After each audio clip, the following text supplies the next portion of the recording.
Bonjour tout le monde, ici Monsieur Orlan pour les polyphonies d'Orlan.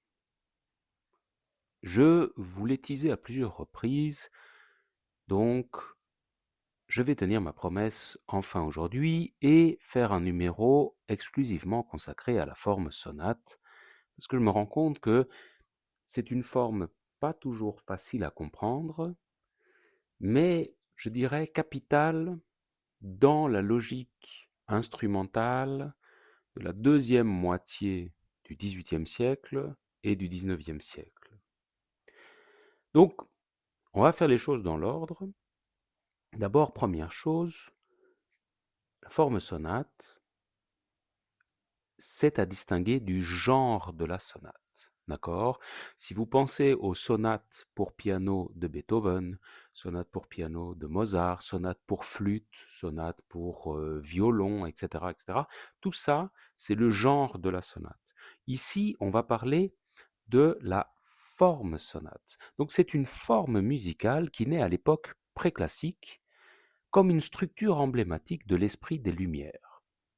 Cette forme est caractérisée, et ça c'est très important, par un exposé de deux thèmes, c'est-à-dire deux idées musicales différentes que le compositeur va confronter et développer dans un dialogue musical. Cette forme, la forme sonate, met beaucoup de temps à éclore. Et, pour dire la vérité, il n'y a rien de vraiment prédominant avant 1770. D'ailleurs, à l'origine, la forme sonate était monothématique. Monothématique, c'est-à-dire qu'elle avait un seul thème.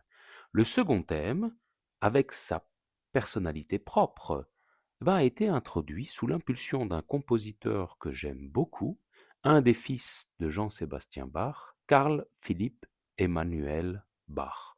Je ferai un jour un numéro sur lui parce que je l'aime beaucoup.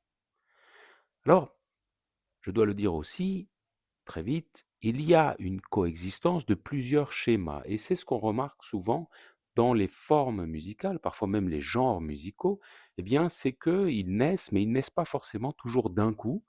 Parfois, ils mettent du temps à naître, et on ne sait pas qui sont vraiment, enfin, quelle est vraiment l'origine, si vous voulez, parce qu'il y a plusieurs schémas différents. Ben oui, la musique, c'est complexe, c'est riche, et donc c'est pas toujours simple à expliquer. Donc, origines diverses, et son histoire est par exemple liée à l'opéra, les petites et les grandes suites de danse baroque, la musique concertante. L'âge d'or de la forme sonate, c'est la première école de Vienne, avec Haydn, Mozart, Beethoven, mais attention, on va retrouver, je vous l'ai dit, cette forme sonate tout au long du XIXe siècle. Et la forme sonate devient la référence essentielle dans des œuvres de grande dimension. Donc on va retrouver la forme sonate un peu partout, dans des symphonies, dans des concertos, dans des quatuors, dans des sonates, etc., etc., etc. Vous savez que dans tous ces genres, donc genre de la symphonie, genre du concerto, du quatuor, de la sonate, vous avez en général plusieurs mouvements. Eh bien, on va retrouver au sein de ces mouvements, ou en tout cas une partie d'entre eux, la forme sonate. D'accord? Et c'est important, ben, on l'avait vu par exemple avec la symphonie pastorale de Beethoven, bien que les deux premiers mouvements, ce sont des formes sonates. Ok? Donc, retenez, la forme sonate, on va plutôt parler d'un langage. Peut-être ça va vous aider de voir les choses comme ça. C'est un langage un cadre qui va aider le compositeur pour composer la musique qu'il a envie de composer. Alors cette forme peut être fondée sur des petites cellules thématiques comme sur des grandes mélodies expressives. Donc les petites cellules thématiques, c'est, on va dire, des mélodies plus courtes, et puis après, vous avez des mélodies beaucoup plus longues, d'accord? Eh bien, les deux sont possibles. Elle est constituée de trois parties. J'en ai déjà parlé, mais on va aller un peu plus au fond des choses. On a l'exposition, qui est commencer dans la tonalité principale. La tonalité principale, rappelez-vous, vous avez différentes gammes. La tonalité, par exemple, je vous en donne une facile, Do majeur. D'accord? Ça veut dire que vous allez terminer le morceau en Do majeur, d'accord? Et comme je vous avais dit, dans ces échelles de notes, vous avez des notes qui sont plus importantes que d'autres. En do majeur, vous avez la note de do qui est la plus importante, la note de sol qui est très importante aussi. Vous avez aussi par exemple la note de fa qui peut être importante, qui fait d'autres accords, et vous avez tous des schémas d'accords qui peuvent se faire. Attention, l'exposition, le premier thème est donné, donc on commence dans la tonalité principale, mettons do majeur ici, et puis on va terminer cette partie-là, donc la partie de l'exposition, dans une tonalité secondaire. Imaginons sol majeur. Pourquoi? Parce que sol, c'est une tonalité qui est à côté de do majeur. Je ne vais pas l'expliquer ici, mais retenez ça. Donc, c'est intéressant, le premier thème, on le met dans la tonalité principale, et le deuxième thème, on va le contraster. Et le fait de le contraster, c'est aussi de le mettre dans une autre tonalité. Une nouvelle fois, si vous ne l'entendez pas à l'oreille, c'est pas grave, hein, d'accord? Mais sachez-le, c'est important. Après cette exposition, on a le développement. Développement, rappelez-vous, ce sont des modulations. On va passer d'une gamme à une autre. Et puis on a la réexposition. Donc on va réécrire l'exposition, avec parfois des petites variantes, pour terminer dans le ton principal. Cette fois-ci, les deux thèmes vont être écrits dans le même ton, c'est-à-dire le ton principal, et c'est logique puisqu'il faut terminer la composition. Alors, vous allez voir, si on va un peu plus en profondeur, qu'est-ce que ça donne? Eh bien, l'exposition, c'est simple, c'est dans le titre de cette partie-là, l'exposition successive de deux thèmes qu'on nomme en général A et B et qui sont souvent contrastés. A plus rythmique, B plus mélodique. Et ceci, je le dis déjà parce que peut-être si vous cherchez un peu à gauche, à droite, vous pourrez tomber sur des idées qui expliquent que le thème A, c'est un thème masculin, le thème B, c'est un thème féminin. Alors, s'il vous plaît, non, il n'y a pas de thème masculin, il n'y a pas de thème féminin. Tout ça, ce sont des visions qui sont biaisées socialement, qui ont existé dans la bouche de certains compositeurs, mais vous savez, un compositeur a le droit de tout dire, même des bêtises, ça va? Donc, retenez que ce sont des thèmes qui vont être contrastés, et c'est logique parce qu'on va prendre des thèmes différents, ça va, et on va poser la question de, en fait, globalement, est-ce qu'ils marchent entre eux?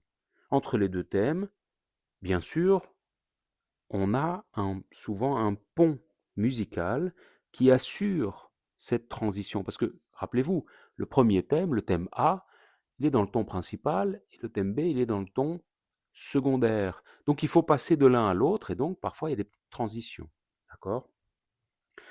Alors, dites-vous, pour faire simple, pour avoir une autre image qu'une image purement musicale, eh bien, c'est l'introduction d'un discours. Je vous avais parlé de ça, je pense, dans l'épisode consacré à Beethoven. Prenez ça comme un discours ou un travail écrit. L'exposition, c'est l'introduction. On va exposer les idées qu'on désire développer. Ensuite, on a le développement. Développement, eh bien, c'est un jeu sur les thèmes exposés.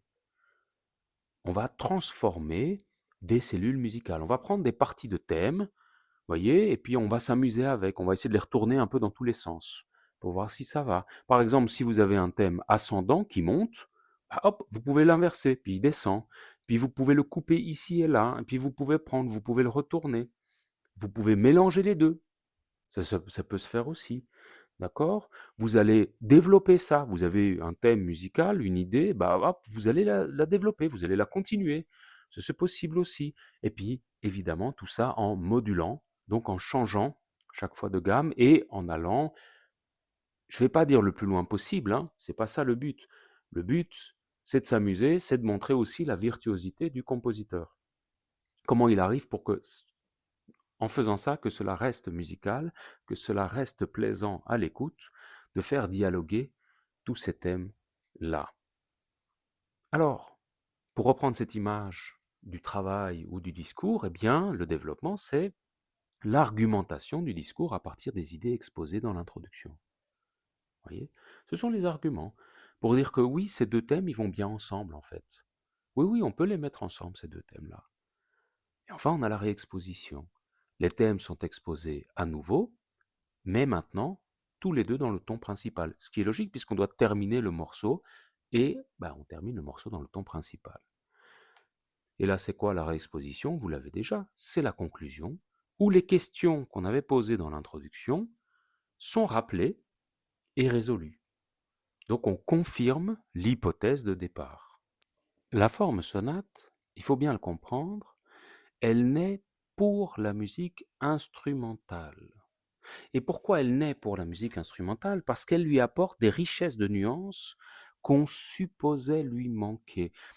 Aujourd'hui, ça vous semble normal d'écouter de la musique instrumentale. Pourquoi? Parce qu'on le fait depuis tellement longtemps avant votre naissance que, voilà. Vous voyez, on ne se pose pas de la question de ce qui existait avant notre naissance. Pour nous, c'est toujours là. Bon, c'est pas toujours le cas. Et donc, c'est tellement installé qu'on ne remet plus en question là. Mais il faut bien imaginer qu'il y a bien un moment donné où la musique instrumentale, elle est arrivée, et il y a beaucoup de gens qui avaient des problèmes face à cette musique instrumentale.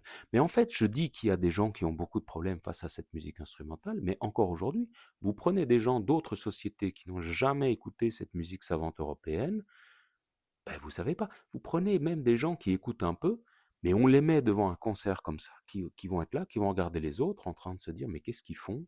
Ah, ils applaudissent, je vais applaudir aussi», mais en fait, ils comprennent pas du tout. Et c'est d'autant plus vrai que nos oreilles sont de plus en plus formatées pour des chansons très courtes avec la pop culture, des chansons de 2-3 minutes, et lorsqu'il s'agit d'être concentré pendant, 10 minutes, voire 20 minutes, voire une demi-heure, musicalement où la musique ne s'arrête pas, c'est très compliqué. Vous avez peut-être déjà eu ça quand vous entendez une langue étrangère que vous ne comprenez pas du tout, qui ne ressemble pas du tout à votre langue d'origine. Donc c'est pas de l'italien avec le français, c'est pas de l'espagnol. Donc vous avez aucune prise avec ça. Imaginez, pour ceux qui ne parlent pas le chinois, vous entendez quelqu'un qui parle chinois. Vous avez l'impression qu'il parle très vite, vous savez pas du tout de quoi il est question, vous êtes totalement perdu et vous savez pas quoi faire. Évidemment, pour ceux qui parlent chinois, imaginez une langue que, au départ, par exemple, le français. Moi, je vois bien quand je parle français, pour les gens, ils comprennent rien du tout, ils ont aucune prise, ils peuvent même pas deviner. C'est la même chose en musique, en fait. Et donc, vous êtes là et au bout d'un moment, votre oreille, elle se ferme. Moi, je vous dis, quand je suis dans la famille de ma femme, elle parle aussi dialecte. Et alors, quand ils parlent dialecte entre eux, en général, quand ils parlent dialecte, je sais que je suis pas concerné, en tout cas quand c'est les plus jeunes qui parlent entre eux. Mais, et donc, je ferme mes oreilles. J'écoute plus, parce que ça me fatigue trop, en fait. Après, bon, j'essaie quand même de faire attention, mais de rester poli, évidemment. Mais c'est déjà arrivé plusieurs fois où il y a quelqu'un qui switch, il revient en mandarin, et puis il commence à me parler, et en fait, j'écoute plus. Et il me dit au bout d'un moment: «Mais Roland, je te parle, en fait». Je dis: «Ah pardon, mais il faut me le dire». Mais en fait, c'est un moyen, pas de protection, il faut pas exagérer, c'est pas non plus, mais de préservation de mon énergie, parce que, déjà quand je suis en mandarin, quand on est dans une langue étrangère, on s'épuise plus vite. Mais alors en dialecte, oui, je peux deviner parce que forcément j'ai fait beaucoup de voyages là-bas, donc je peux quand même deviner des conversations si je connais le sujet, mais pas tout le temps. Donc très, très fatigant. Ça, et ça demande beaucoup de concentration. Ça va? Donc c'est la même chose avec la musique, hein. Et donc dites-vous aussi, avant, donc pendant la période baroque, la musique instrumentale était réduite à susciter des émotions et des sentiments liés à d'autres activités dont elle était un accompagnement. Les modèles du passé, les grands modèles de la musique instrumentale, c'est la suite, c'est-à-dire qui est structurée suivant les différentes danses, hein, les grandes suites de danse de Jean-Sébastien Bach, par exemple, mais ça vient de cérémonies sociales. Le concerto, concerto grosso ou concerto de soliste, enclenche un processus de formation de langage autonome de cette musique instrumentale. Oui, mais il reflète des formes et des tournures d'opéra.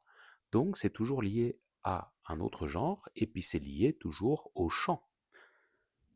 La forme sonate, elle a ceci d'incroyable qu'elle crée une nouvelle syntaxe et une nouvelle structure narrative. Pour la première fois, la musique s'organise dans son propre langage syntaxique complexe, dans un cadre qui lui est propre.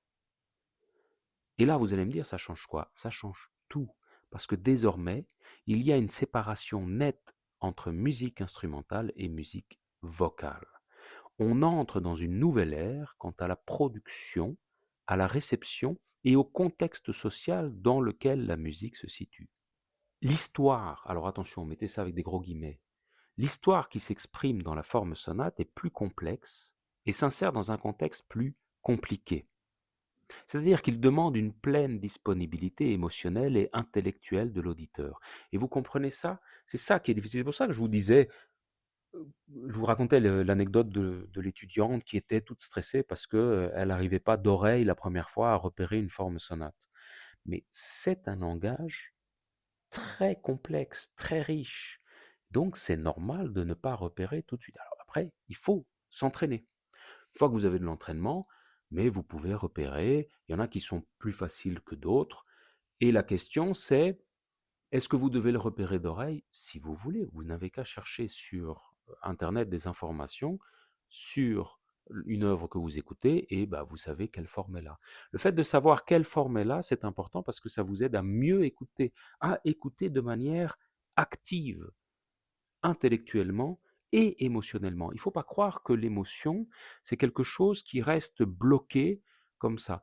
Souvent, j'expliquais à mes étudiants que ça se travaille l'émotion en fait. Et je ne sais pas vous, ben vous me direz en commentaire d'ailleurs, ça m'intéresse vraiment, mais j'ai développé la capacité, je pense qu'on peut tous le développer, hein, mais c'est comme un muscle.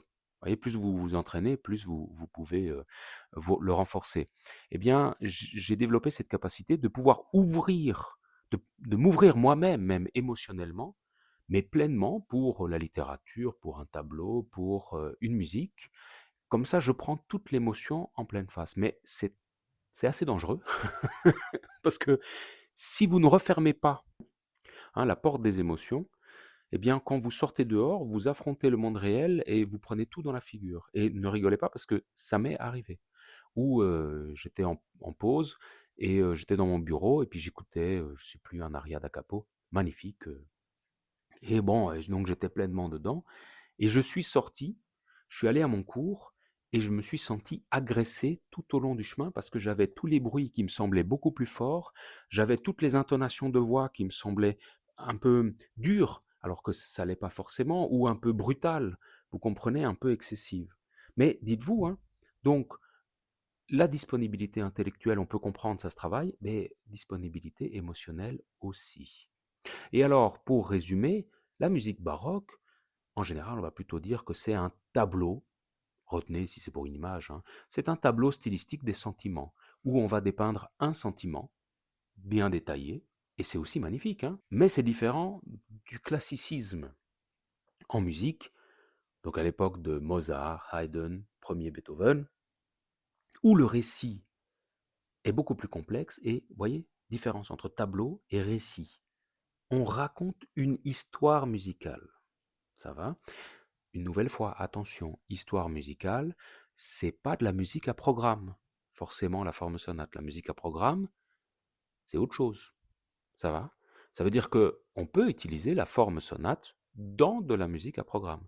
Mais l'histoire que raconte la forme sonate, ou les histoires qu'elle raconte, ce sont des histoires purement musicales. C'est la musique tournée vers la musique. Ça va? Donc, j'essaie de vous expliquer ça pour vous comprendre la logique qu'il y a derrière, mais ne cherchez pas une histoire avec des personnages ou des choses concrètes, parce qu'il y en a pas, il ne faut pas penser comme ça. Et donc, qu'est-ce que ça veut dire tout ça? Eh bien, ça montre que l'importance de la personnalité des thèmes de la forme sonate et de leur confrontation dynamique, d'où peut jaillir, avec des gros guillemets, le drame musical. En fait, imaginez que il y a une dramaturgie de l'action et un mélange des sentiments souvent opposés sans vraiment synopsis, sans vraiment histoire. Il n'y a pas vraiment d'histoire, mais on a une dramaturgie de l'action. On a l'arrivée d'un premier thème, d'un deuxième thème, qui sont contrastés, qui parfois sont totalement opposés, puis qui vont être travaillés ensemble, puis des parties, puis on essaye dans telle direction. Ah là, ça va pas. Tiens, si ça, là, ça marche. Tiens, ça c'est intéressant. Puis on continue. Et puis à la fin, on revient. Et puis on a résolu tous les problèmes. Ça va? Et dites-vous, hein, je l'ai déjà mentionné plusieurs fois, les thèmes, on ne doit pas les faire apparaître tout de suite. C'est-à-dire que dans l'exposition, il ne faut pas imaginer que tout de suite on va exposer les thèmes. On peut faire une sorte d'introduction, puis on va en quelque sorte pré-aborder le thème. on donne des petits éléments comme ça, puis paf, le thème arrive, on le met vraiment en scène, puis transition, paf, le deuxième thème arrive, où ça contraste vraiment, ça va, et puis après, eh bien, on les fait jouer ensemble. Et alors peut-être ça va vous aider, vous avez Goethe qui parle des quatuors de Haydn, et qui décrit ces quatuors, donc quatuors hein, pour 4 instruments, qui décrit ces quatuors de la manière suivante. L'ensemble se déroule comme dans un salon où 4 personnages parlent et discutent avec animation, mais toujours avec civisme et éducation. Voilà, c'est drôle hein, parce que Goethe c'est toujours très propre, toujours très soigné, voilà, il faut faire attention. Donc, j'espère que vous avez compris ça. Si jamais vous avez des questions, parce que c'est un peu technique j'imagine bien, n'hésitez pas en commentaire. Je dois dire cependant une dernière chose qui va vous embêter très fortement. C'est que ceci, ce que je vous ai expliqué, ce sont les logiques, c'est le cadre de la forme sonate. D'accord? Mais dites-vous bien qu'il est impossible dans la pratique de parler en termes généraux de la forme sonate. C'est-à-dire que les quatuors de Haydn ont une valeur discursive sans avoir la théâtralité des formes sonates de Mozart, Beethoven ou encore Schubert. Autrement dit, et c'est pour ça que c'est aussi difficile de les repérer dans la réalité parfois, en plus quand c'est seulement à l'oreille, pour une première écoute, eh bien c'est que la pratique, c'est différent de la théorie, et donc on a plein de variantes différentes. Mais au moins vous avez le cadre, vous avez les logiques de ce cadre, et je pense que c'est déjà bien pour fonctionner. Je vous remercie et vous souhaite bonne écoute.